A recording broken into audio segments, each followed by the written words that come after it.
Daf Yomi, Tractate, Bava, page 91a, part 2, with the words My Lav Bimata Lemala Kachashiv.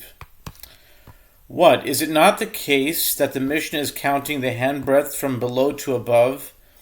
And this is what it is saying: from 1 handbreadth deep until 10 handbreadths deep, there is no liability for death. But there is liability for damage. Apparently, with regard to damage, he is liable for whatever caused the damage, even a fall into an excavation having the depth of 1 handbreadth. Learn from the Mishnah that the court does not perform an evaluation with regard to damage. The Gemara rejects this. No, the Mishnah is counting from above to below. And this is what it is saying: if the excavation is 10 handbreadths deep, then there is liability for death. If the excavation is slightly less than 10, there is liability for damage, but there is no liability for death. And actually, I will say to you that there is an evaluation performed for damage, and for each and every circumstance we require that there be conditions whereby the injured party could reasonably be damaged by whatever caused the damage.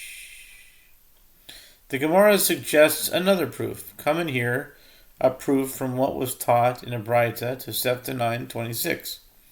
If a slave owner struck his Canaanite slave on his eye and blinded him, or on his ear and deafened him, the slave is emancipated by means of these wounds. If he struck near his eye, and as a result he does not see, or near his ear and he does not hear, the slave is not emancipated by means of these wounds. What is the reason that the slave is not emancipated?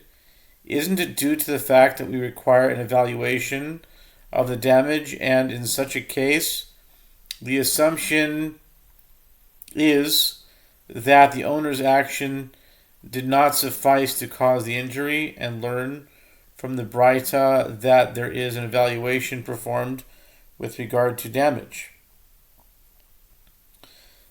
The Gemara rejects this. No, the slave is not emancipated, because we say that it is possible that it was the slave who frightened himself, resulting in his blindness or deafness, but it was not the actual strike that caused it. An injury can result from being frightened, as it is taught in a Braita to Sefta 6:16. One who frightens another and thereby causes him injury is exempt according to human laws, but is liable according to the laws of heaven. How so? If one shouted into another's ear and deafened him, he is exempt according to human laws, but liable according to the laws of heaven. But if he held him and shouted into his ear and deafened him, he is liable according to human laws as well, as he physically took a hold of him. The Gemara suggests another proof. Come and hear a proof from what was taught in a Braita to Sefta 9:3 with regard to 5 types of indemnity that one who injures another must pay. The court evaluates the victim as the value of the damage that he suffered, and the assailant gives this payment to him immediately. Payment for medical costs and loss of livelihood is evaluated from the moment of injury until he is healed. If the court evaluated that a certain sum would be needed to pay for his medical costs and loss of livelihood, and subsequently the victim's condition began progressively deteriorating, and the sum proved to be inadequate, they give him payment only as they had evaluated him. The Braita continues: if they evaluated him as requiring a certain sum for medical costs and loss of livelihood, and he healed sooner than expected, they nevertheless give him the entire sum, as they had evaluated him. Learn from the Braita that there is an evaluation performed with regard to damage. The Gemara clarifies: with regard to evaluating an injured man to determine how long he will suffer from this injury and how long he will not suffer, we do not raise a dilemma, since it is obvious that we certainly evaluate this element. When we raise a dilemma of whether the court performs an evaluation or not, it is with regard to evaluating an item. In other words, determining if it is capable of causing this damage or if it is not capable of causing this damage. With regard to this issue, what is the halacha? The Gemara suggests, come in here, a proof from what was taught in a Braita to Sefta Sanhedrin 12:3. Shimon of Timni says, just as a fist is unique in that it is submitted to the assembly of judges to assess its ability to injure, and to the witnesses who attest that this was the fist used to strike, so too a ruling can be issued in the case of any item that is submitted to the assembly of judges to identify its ability to injure, and to the witnesses who attest that this was the item used to strike. Learn from the Braita that there is an evaluation performed with regard to damage. The Gemara affirms, learn from the Braita that this is so. The master said above, if they evaluated him as requiring a certain sum for medical costs and a loss of livelihood, and he healed sooner than expected, they nevertheless give him the entire sum as they had evaluated him. This supports the opinion of Rava, as Rava said with regard to this man, whom they evaluated, concluding that he would not be able to perform labor for the entire day, and his wounds healed at midday, and he was performing labor, we give him compensation for the entire day. The injury was one that would generally cause a man not to be able to perform labor for an entire day, and it was from heaven that they had compassion on him and healed him sooner. This does not affect the liability of the one who caused the damage. The Mishnah teaches in 90a, if he spat at him and his spittle reached him, or if he removed another's cloak, he must give the injured party 400 dinars. Rav Papa says they taught this halacha only in a case where the spittle reached him, but if the spittle landed on his clothing without touching him, he is not required to pay him. The Gemara asks, why not? Let it be like one who humiliated another with words. The Gemara answers, in the West, Eretz Yisrael, they say, in the name of Rabbi Yossi bar Avin, that is to say that if he humiliated another with words alone, he is exempt from paying anything, although he will be held accountable by heaven for his sin. The Mishnah teaches with regard to the assessment of payment for humiliation, it is all assessed in accordance with the honor of the one who was humiliated. A dilemma was raised before the sages. Does the first Tana in the Mishnah say that his opinion as a leniency, or does he say his opinion as a stringency? The Gemara explains the two possibilities.